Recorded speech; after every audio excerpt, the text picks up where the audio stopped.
পশ্চিমবাংলা থেকে প্রায় 1000 লোককে নিয়ে গেছে ট্রেনিং করবার জন্য দিল্লিতে, আমি জানতামই না। এটা মনে রাখবেন, আপনারা চাকরি করেন স্টেট গভর্নমেন্টের। নির্বাচন কমিশনের তরফে ইতিমধ্যে 2 জন WBCS অফিসারের বিরুদ্ধে কড়া পদক্ষেপের কথা জানিয়ে দেওয়া হয়েছে, কারণ তারা তৃণমূলের সুবিধা করে দেওয়ার জন্য ভোটার তালিকায় অনেক নাম অন্তর্ভুক্ত করেছেন বলে প্রমাণ পেয়েছে কমিশন। মমতা বন্দ্যোপাধ্যায় শুধু ভয় পাচ্ছেন এই রাজ্যে বাংলাদেশ থেকে আসা সংখ্যালঘু অনুপ্রবেশকারীদের নাম যদি তালিকা থেকে বাদ চলে যায় তাহলে চিন্তার বিষয়।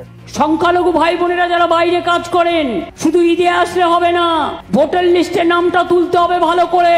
মুখ্যমন্ত্রীকে ভুলে গেলেন তার আরো অনেক ভাই আছে যারা দুর্গাপুজোয় গ্রামের বাড়িতে ফেরেন। ঈশ্বরচন্দ্র বিদ্যাসাগরের জন্মদিনে আমাদের শপথ, আমাদের 75 কোটির ওপর ম্যান্ডেট তৈরি হয়েছে। ঈশ্বরচন্দ্র বিদ্যাসাগরের আজকে প্রয়াণ দিবস, আমি তো সেটাই বারবার বলেছি। তিনি কি বলছিলেন? প্রয়াণ দিবস তো আমি তাই শুনেছি, প্রয়াণ দিবস। তারপরে যেই ভুল ধরে দেওয়া হলো, না না না না না না, মমতা বন্দ্যোপাধ্যায় না নির্ভয়ে এবং স্মার্টলি ভুল ভাল তথ্য দিয়ে থাকেন। এই নিয়ে গোটা ভিডিওটি দেখতে হলে নিচে ডেসক্রিপশনে থাকা লিংকে ক্লিক করুন, আর যদি ভালো লাগে তবে অবশ্যই সাবস্ক্রাইব করুন। পিনাক কি বলছে।